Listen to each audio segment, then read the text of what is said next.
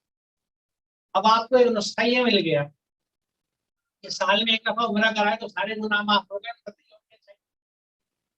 لیکن یہ نسخے نہ قرآن کے ہیں نہ اللہ کے رائے سے، یہ من والی کہانی ہے جس کو قرآن یہ کہتا ہے کہ یہ تمہاری خواہشات ہیں، امانیت کا لفظ ہے کہ تمہارے بھرم اور خواہشات ہیں، یہ ان کا حقیقت سے کوئی تعلق نہیں۔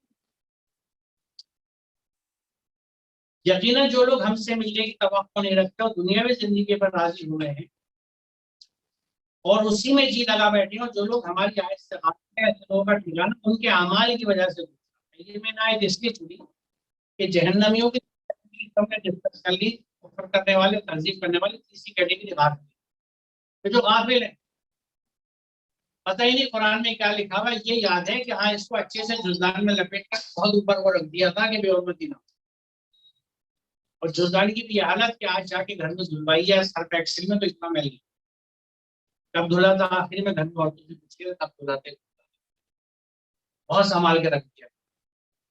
یہ ہماری نظر میں قرآن کی حرمت ہے، جبکہ اس سے زیادہ قرآن کی بے حرمتی کہیں نہیں ہوتی۔ کتاب ہدایت کو آپ نے لپیٹ کے رکھ دیا۔ آپ اگر ڈرائیو کرتے ہیں گاڑی اور کسی ایسے ملک پہ رہتے ہیں جہاں قانون چلتے ہیں، تو اگر آپ نے قوانین نہیں پڑھے ٹریفک کے تو آپ اور آپ کی گاڑی جیل میں چل ہی نہیں سکتے۔ اللہ کے دیے ہوئے قوانین ہم نے تو ساتھ میں رکھ دیے، اوپر لپیٹ کے رکھ دیے، تو اس لیے اگر ہم غفلت میں ہیں تو اس کے لیے بھی یہ کہا جا رہا ہے کہ ایسے لوگوں کا ٹھکانہ ان کے اعمال کی وجہ سے، کیونکہ یہ پوائنٹ بھی نوٹ کرنے کا ہے کہ اللہ کسی کا دشمن نہیں ہے، بندوں سے ملتے ہیں، محبت کرتا ہے، لیکن ہمارے اعمال کی جن اعمال کی وجہ سے ہم اپنے جہنم میں جائیں گے۔ اور یہ چوتھی چیزیں جو ہمارے عام اس آیت میں یہ کہا جاتا ہے کہ تم کتاب کے ایک حصے پر عمل کرتے ہو دوسرے پہ نہیں کرتے، تم میں سے جو ایسا کریں ان کی سزا کیا ہوگی کہ دنیا میں ذلیل و خوار ہو کے رہے اور آخرت تک شدید ترین عذاب میں رہے۔ کیونکہ ہم یا تو کفرو کے بریکٹ میں ہے، یا کذبو کے بریکٹ میں ہے، یا غافلوں کے بریکٹ میں ہے، یا اس بریکٹ میں ہے کہ ہم نے چیری پکنگ کی، اللہ کی کتاب میں سے اس کے کچھ احکام چن لیے، مثال طور پر صلاۃ کا، حالانکہ صلاۃ کی جامعیت اگر آپ دیکھیں وہ بہت کچھ کر رہا ہے، لیکن ہم مان بھی لے چلیے کہ صاحب ٹھیک ہے، تو ہم نے صلاۃ کے، زکوٰۃ کے، حج کے اور عمرے کے احکامات مان لیے، اللہ کے چن لیے، باقی کون ہوئے؟